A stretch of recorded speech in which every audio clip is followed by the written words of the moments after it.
Sloan, I told you those last blood tests were inconclusive. And since you weren't experiencing any other symptoms, there was no need to worry. Now, I want to ask you some questions. You've been tired lately. Yes, I've been tired, and I told you why. What about, feeling weak, shaky? Sure. I haven't been sleeping. Weight loss? You'd lose weight, too, if you weren't sleeping, and 90% of your meals came from that stinking hospital commissary. What about night sweats?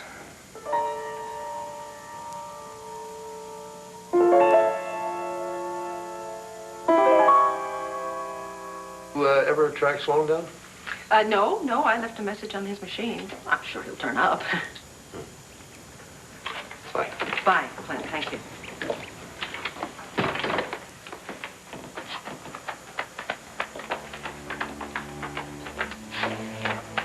Maybe I'll just go over to Sloan's house. Wait for him to come home, make sure everything's all right.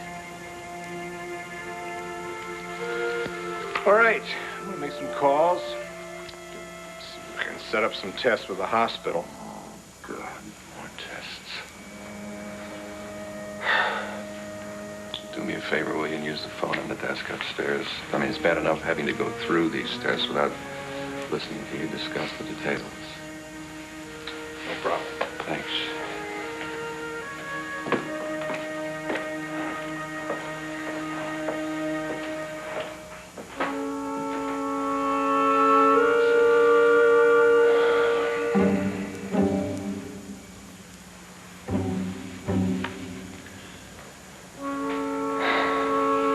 This can't be true.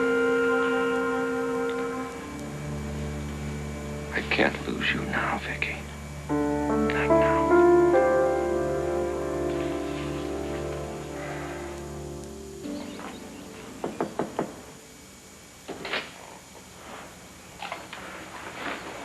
Sloan! Viki, what are you doing here? Well, what happened to you? I mean, why did you disappear like that? I thought we were going to spend the day together. I really only needed to add a few things to that piece. Well, you just look so tired. I thought you needed some time to rest. You shouldn't have dragged yourself all the way over here. I didn't drag myself. I drove myself. I'm fine. Please, don't ever disappear on me like that again. I'm sorry. I mean, it was odd. You know, you were there 1 second and then you were just gone. It was eerie. Well, we're here now. And everything is fine.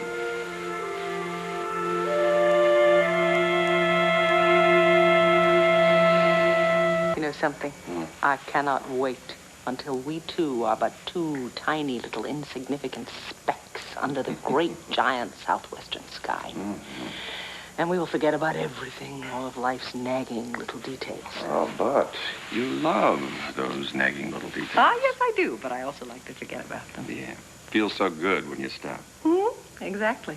And I promise you, I'm not going to bring one single speck of work. All I'm going to do is concentrate on you. Oh! So much for attention spans. I have a brochure on the spa, and I have a travel guide, and they're in the car, and I'm going to go and get them. I'll be right back. Hey, save my place. You bet.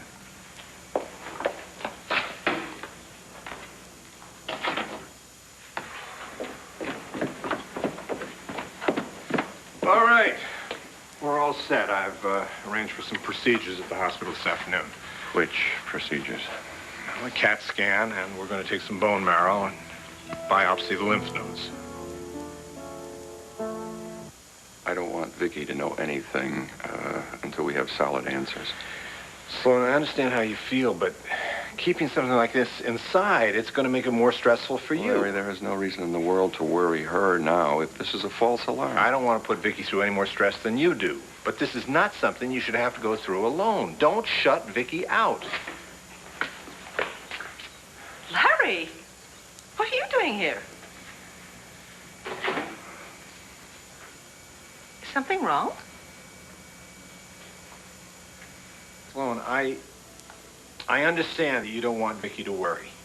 But having a biopsy and then sitting around waiting to find out whether or not your cancer's returned, that is not something you should have to go through by yourself. Don't shut Viki out. I mean it. She's... Larry, what are you doing doing here? Is something wrong? No, nothing's wrong. I forgot to tell you, Larry was upstairs making some phone calls. I told you she would track us down. I know you're busy. You have to go. I won't keep you. I'll see you there later. Okay, fine. Yeah, you take care. And Viki, I'm sorry I got to run. Oh, See you yeah, later. sure. Bye-bye. Bye. Let's see the brochures. I don't think so. I think first you should tell me what's going on. I mean, obviously, you and Larry are keeping something from me. What is it?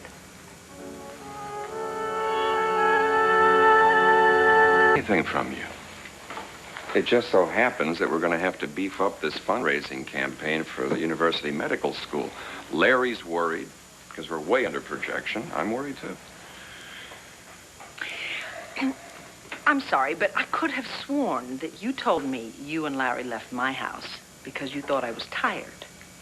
Yes, I did. Now you tell me you really came over here so that you and Larry could work on the funding problem.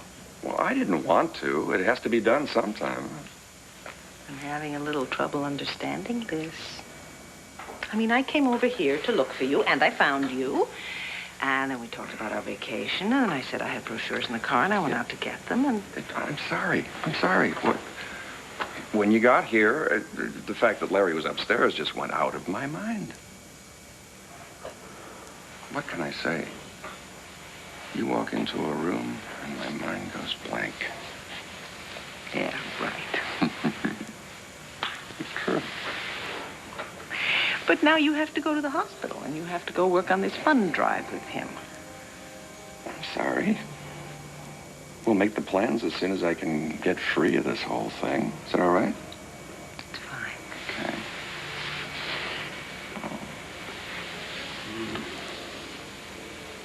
I would much rather go upstairs and make our travel plans from the bedroom. Well, I think it would probably be a lot more interesting than sitting around staring at a list of donors that you can hit up for money. And by the way, I already gave. I know you gave.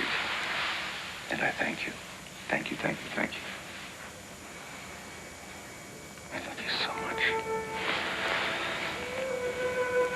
Always know that. I love you. I can't imagine life without you. Well, you don't ever have to worry about that, because I'm not going anywhere.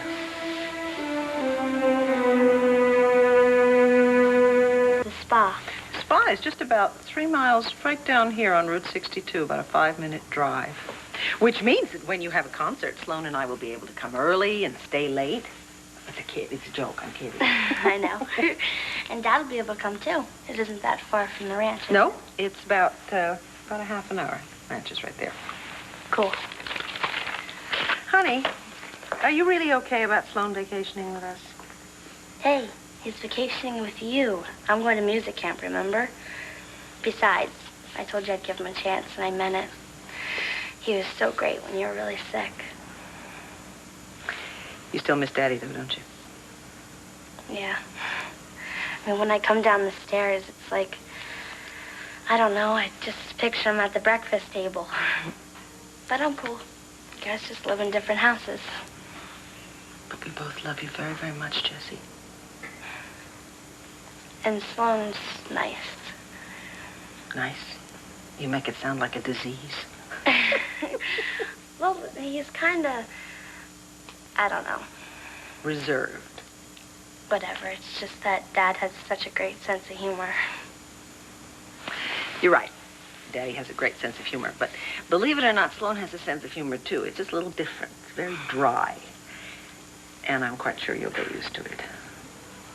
In fact, I'm hoping very much that you will grow to like him. Because, you know, very soon, he is going to be part of our family.